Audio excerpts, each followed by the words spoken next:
Welcome to hit and cook சேனல்லாம். எனக்கு முட்டை கொத்து இடியாப்பம் எப்படி செய்கிறதுன்னு பார்க்க போகிறோம். இதுக்கு தேவையான இன்க்ரீடியன்ஸ் எல்லாம் டிஸ்கிரிப்ஷனில் இருக்குது, நோட் பண்ணிக்கோங்க. வீடியோக்குள்ளே போகிறதுக்கு முன்னாடி நம்ம சேனலை சப்ஸ்கிரைப் பண்ணிக்கோங்க.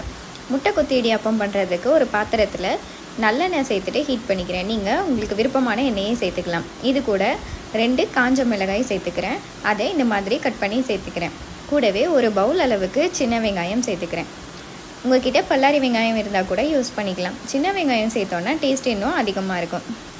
வெங்காயம் நல்லா வதங்குற வரைக்கும் வதக்கிக்கலாம்.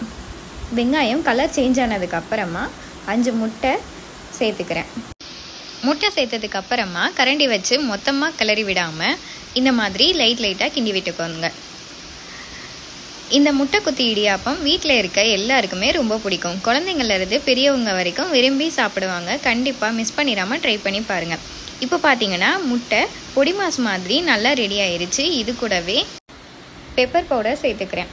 சேர்த்துட்டு எல்லாத்தையும் நல்லா மிக்ஸ் பண்ணிக்கிறேன். அடுத்து எடுத்து வச்சுருந்த இடியாப்பத்தையும் இந்த மாதிரி பிச்சு போட்டு சேர்த்துக்கிறேன்.